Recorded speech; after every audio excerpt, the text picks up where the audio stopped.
കഴിഞ്ഞ ദിവസം എല്ലാവരെയും സന്തോഷിപ്പിച്ചൊരു വാർത്തയായിരുന്നു സിബി മലയിലിൻ്റെ മകൻ്റെ വിവാഹ ചടങ്ങിന് പ്രിയദർശനും ലിസിയും ഒരുമിച്ചെത്തിയത്. അതൊരു സന്തോഷ വാർത്ത തന്നെയായിരുന്നു.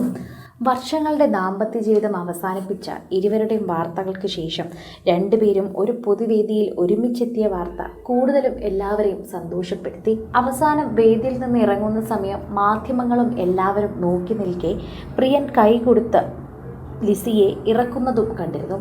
എന്നാൽ ഇത് സിബി മലയിലിൻ്റെ ശ്രദ്ധയിൽപ്പെട്ടപ്പോൾ അദ്ദേഹത്തിന് ആ വാർത്ത കൂടുതൽ സന്തോഷകരമാക്കി എന്നാണ് പറയുന്നത്. എൻ്റെ മകൻ്റെ വിവാഹ ചടങ്ങിന് എത്തിയപ്പോൾ ഇരുവരും ഒരുമിച്ചെത്തിയതും ഒരുമിച്ച് പോകുന്നതും അവിടെ വെച്ച് പ്രിയൻ ഇങ്ങനെ ലിസിയെ കൈപിടിച്ചിറക്കുന്നതും കണ്ടപ്പോൾ എനിക്ക് സന്തോഷമായി. അവരുടെ സൗഹൃദത്തിനും അവരുടെ സ്നേഹത്തിനും അതൊരു താങ്ങാണെന്ന് മനസ്സിലായി. വർഷങ്ങളായി എനിക്കറിയുന്ന ദമ്പതികളാണ് ഇരുവരും. ദമ്പതികളെക്കാൾ ഉപരി രണ്ടുപേരെയും എനിക്ക് നന്നായി അറിയാവുന്നതാണ്. രണ്ടുപേരുടെ സ്വഭാവവും എനിക്ക് നന്നായി അറിയാവുന്നതാണ്. അതുകൊണ്ട് തന്നെ പ്രേക്ഷകർ അതിനെക്കുറിച്ച് പറയുമ്പോൾ സിബി മലയിലിൻ്റെ സന്തോഷവും അദ്ദേഹം അറിയിക്കുന്നുണ്ട്. ഞാനത് കണ്ടിരുന്നു. അവരെൻ്റെ മകൻ്റെ വിവാഹത്തിന് വരികയും അവർ രണ്ടുപേരെയും അനുഗ്രഹിക്കുകയും ചെയ്തിട്ടുണ്ടായിരുന്നു. ഒരുമിച്ചാണ് വന്നത് കണ്ടപ്പോൾ തന്നെ എനിക്ക് സന്തോഷം തോന്നി. എനിക്കെന്നല്ല, ഞങ്ങളുടെ സുഹൃത്തുക്കൾക്ക് എല്ലാവർക്കും സന്തോഷം തോന്നി. അത്രയേറെ ഞങ്ങളെല്ലാവരും കാത്തിരുന്നൊന്നിച്ചവരാണ് പ്രിയദർശനും ലിസിയും.